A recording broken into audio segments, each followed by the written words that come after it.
family, and friends to our 2021 graduation ceremony.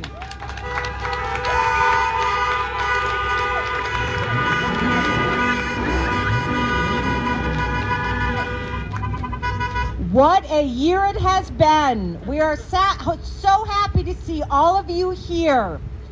At this time, I would like to introduce our keynote speaker, Hirschl from Adelante.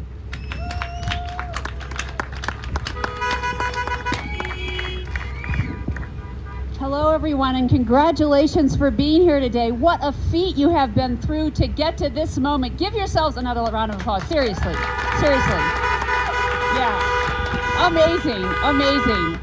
And you know, my job is technology, and I know some of you anyway were working with us in diverse IT at Adelante. And why do we call it diverse IT?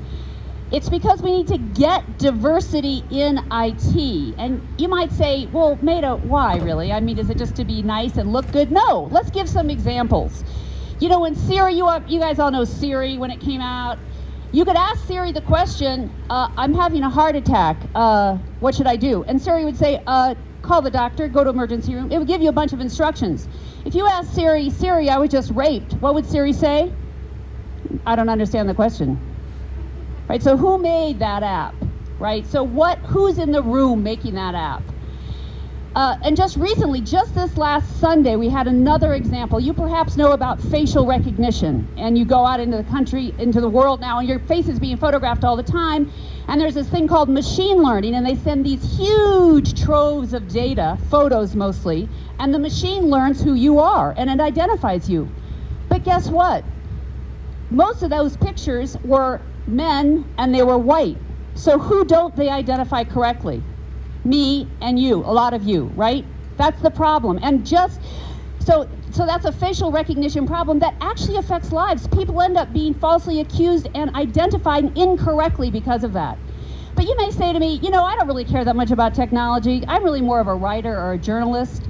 You know what? We need you too. Just this last Sunday, this is a great example in the moment. There's a show called 60 Minutes. Maybe you've heard of it. It's a mainstream television show. And they decided, okay, we're going to cover this problem of facial recognition. And who did they have on? They had Anderson Cooper and another white guy talk about it. And do you know who discovered it and uncovered the facial recognition bias? 3 women of color who were never mentioned on Sunday. So this is why we need you. We need you because we got to solve problems, and we need everybody at the table to make those problems solved. So I'm so honored to speak with you today, and I've had the great pleasure in my life of doing a lot of different things and living a lot of places. And one thing I've learned some things I wanted to pass on to you that I hope are really going to help you. So one is speak your truth. And I don't mean just babble it out every time it comes into your head. No, that's not what I mean. I mean when you know something is true, and you try to tell people, and you try to get way there, and no one listens to you, keep talking, tell somebody higher. It doesn't always work perfectly, I grant you that, but the option of not speaking your truth not only hurts you, but it hurts our culture. It hurts us. People don't speak up. We all need to speak up, and I'm going to tell you a little story. So one of my first jobs out of graduate school, I was learning to be a coder, and I coded in COBOL with a lot of people, and I did pretty well. So they said, now we're going to teach you to be a supervisor. So I said, okay. They sent me to a new place, and the guy met me there. I was living in New York. I counter-commuted up to Connecticut, and the guy happened to be a white young guy. He said, so Maida, what did you come here? What are you here to learn? I said, well, I think I'm here to supervise other techies. He said, what? Who told you that? I said, my last boss. They said, no, you're here to work. I don't know where you got that. Okay, so from that moment on, I don't know if anybody can relate to this, but from that moment on, I was the bad guy. Everything I did wasn't good. He would go out of his way to humiliate me in front of other people. He just made my life miserable. Even when I did something that got recognition, I did something that made this code migrate faster, he still humiliated me. At some point I just said, my truth is, I don't want to be humiliated at work. I don't want a job I don't like. I am just going to quit because I don't need this job. I'll get another job.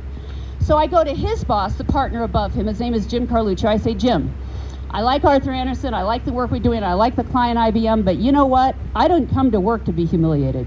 I don't want this job. And I know that once you say that on a job, you're done with the company. And I have examples of what he's done to me. but that's how I feel about it. And Jim said to me, Maida, you don't think I have examples of him being a jerk? You're not going to leave, he is. And that taught me something. Oh, it doesn't always work that well, but by speaking my truth, the jerk got moved out and I got promoted. That's what you need to do. Speak your truth. I really recommend that. Second thing I wanted to say is picking up responsibility off the ground. I was now working at this point at Miller Brewing Company making beer. This is before craft breweries, right? And I was calling my dad, who's my big mentor. He's 95 now. I'm still talking. He's still great. And I was telling him, it just isn't working. Nobody's doing this, and I don't understand, and nobody will do it. And Dad says to me, Maida, why don't you just do it?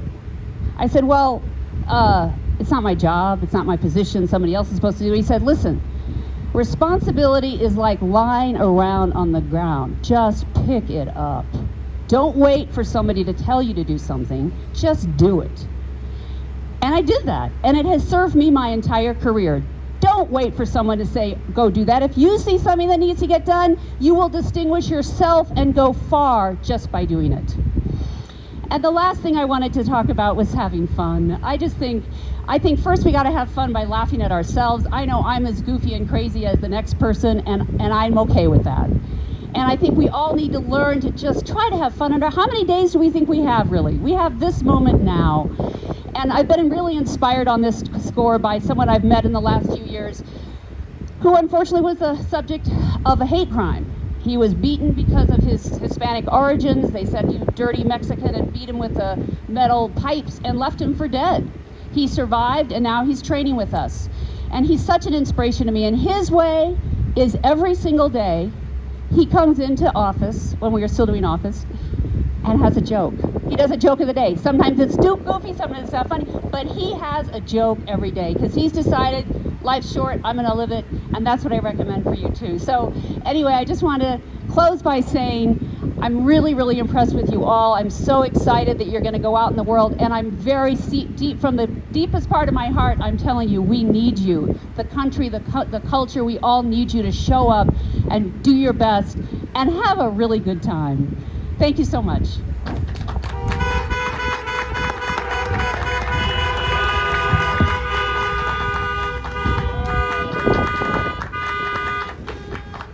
Thank you, Ms. Hirschl.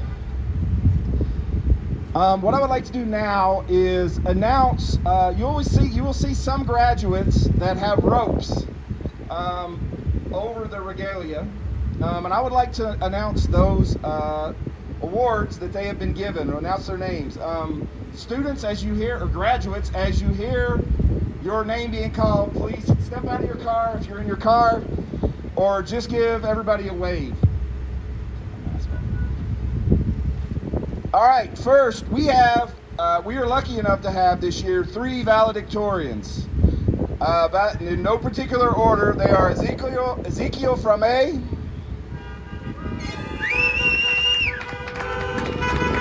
James Hurd, and Mackenzie Mary.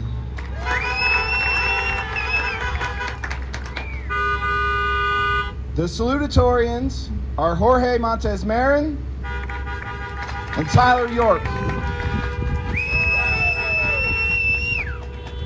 We also have several students who are graduating with a GPA of 3.0 or higher. They're graduating with honors.